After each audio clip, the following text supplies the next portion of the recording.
President Biden is running for re-election. Yes. Everybody's talking about his age, people are talking about his polls. Even there's some challenges within the Democrats. Maybe somebody might start to try to primary him, etc.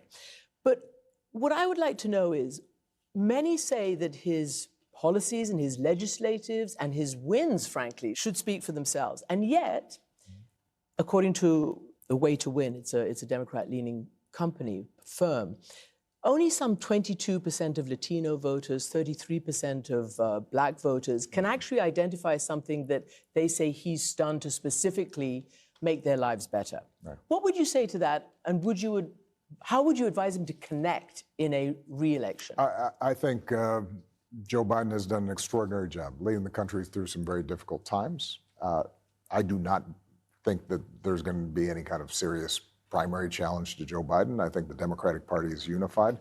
There was a lot of talk. You'll remember when he was first elected, because Bernie Sanders had run, that somehow there was this huge split between progressive Democrats and more centrist Democrats. And the truth is that partly because of how Joe is governed, those divisions have been bridged. I think what's true in American politics generally is until you get to campaigns, people aren't paying much attention. Mm-hmm. People have gone through a difficult time because of COVID and the pandemic and lockdowns, because of inflation, primarily the result of both the war in Ukraine and rising energy prices, as well as supply chain issues.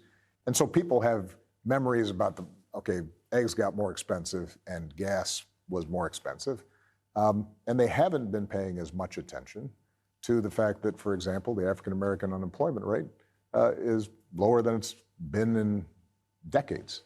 The campaign will allow President Biden to make those arguments. And I think that, in a media environment that's so cluttered, it's very hard to break through until you get to election time. You'll recall when I ran for re-election in 2012, my poll numbers weren't that great, and we ended up winning comfortably. Part of that was just we started campaigning, and we were able to get a message out, and people said, that policy or this thing left undone, that irritated me a little bit. But overall, I think he's done a good job, and I think that's what they're going to conclude about Joe Biden as well.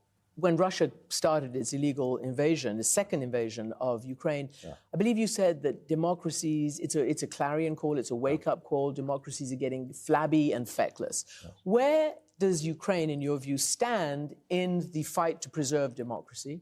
I think it's vital. It's interesting, before I left office, I gave speeches not just here in Athens, but also in Hamburg and in London. And one of the arguments I made is, do not take for granted the extraordinary achievement of the European Union and the fact that a continent that was racked by war and bloodshed for centuries was now as prosperous and as peaceful as any in history. And then now we've seen the first war on European soil in recent memory, and I think it was a wake-up call to Europe, and I think it was a wake-up call to the West and to democracies around the world, that the old ways of thinking, might makes right, big countries can do what they want to small countries, that people cannot independently determine their futures, that those forces have to be confronted. Watching the Ukrainians themselves with such courage and bravery fight back, I think that reminded Europe of who they were. And I've been impressed by the degree to which, in not easy circumstances, Europe has stood up. It has provided the aid that was necessary. I think the Biden administration has very deftly managed maintaining that alliance to support Ukraine. And I believe the stakes are high to send a message to somebody like Putin that they are not going to just be able to willy-nilly determine the borders of other countries. So obviously hindsight is a great thing, 2020 vision is a great thing, but you experienced while you were in office Putin's first invasion, the annexation of Crimea. And many people said neither you nor the Western allies stood up and put enough red lines around him around that. Yeah. So what's your reaction to that? And I want to just add also your friend, your good friend and colleague, Angela Merkel, is under very serious criticism right now. I know you've just met with her recently.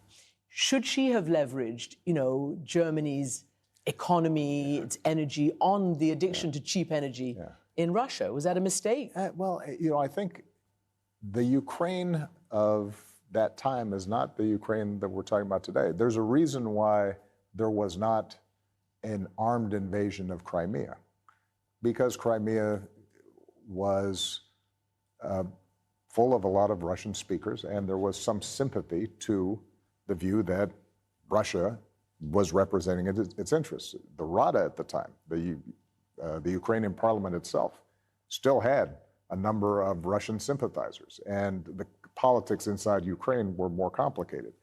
And part of what happened was both myself, but also Merkel, who I give enormous credit for, had to pull in a lot of other Europeans kicking and screaming to impose the sanctions that we did and to prevent Putin from continuing through the Donbass into the rest of Ukraine. So I actually think that given both where Ukraine was at the time and where the European mindset was at the time, we held the line. And part of what happened was, over time, a sense of Ukrainian identity separate from Russia and a determination to push back against Russia and an ability to prepare both militarily and civically to resist Russian pressure. They built up those muscles, and that's part of the reason why they were able to respond the way they did when you actually saw what was, in my view at least, incredibly misguided, not to mention illegal and incredibly cruel incursion by Russian forces. Do you think Putin should have been challenged more then? I think that we challenged Putin with the tools that we had at the time, given where Ukraine was at the time.